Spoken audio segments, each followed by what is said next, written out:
अस्सलाम वालेकुम जी। कुछ हफ्ते पहले हमने एक रिक्वेस्ट की थी डोनेशन के लिए। हमारे कुछ दोस्तों ने उसमें ताउन किया और उसका हम बहुत ज़्यादा शुक्रिया भी अदा करना चाहेंगे। वो पेशेंट जो कि स्पाइनल कार्ड इंजरी है और उनको बेड सोर होता है, वो उल्टे लेटे रहते हैं। आप खुद सोचें कि एक जीता जागता इंसान उल्टा लेटा रहे ज़ख़म की वजह से, और फिर हम उनको सपोर्ट करने के लिए अगर इतनी सपोर्ट नहीं दे सकते कि उसकी बेड सोर की जो जो ज़ख़म है वो रिकवरी ज़्यादा तेज़ हो, तो ये हम अपनी तरफ से एक इनपुट देना चाह रहे हैं और ये आप लोगों के डोनेशन की वजह से ये पॉसिबल हो सका है।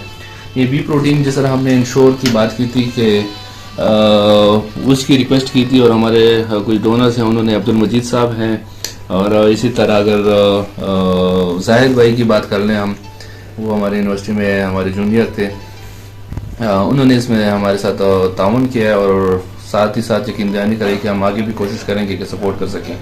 और आप लोगों से भी ये रिक्वेस्ट होगी कि ऐसे लोगों के लिए आप भी डोनेशन दिया करें, क्योंकि ये गवर्नमेंट की कैपरा के जो रूल्स, जो लिस्ट है मेडिसिन की, उसमें नहीं आती है। और इस वजह से हम चाहते हैं कि आप लोग इसमें डोनेशन दे के इनको सपोर्ट करें, ताकि इन लोगों की रिकवरी जल्दी हो सके और वो फिर अपनी लाइफ अच्छी तरह गुजार सकें। उम्मीद करते हैं कि आप वीडियो को शेयर भी करेंगे और ऐसे लोगों की मदद भी करेंगे इंशाल्लाह आगे। Thank you for watching. अल्लाह हाफिज़।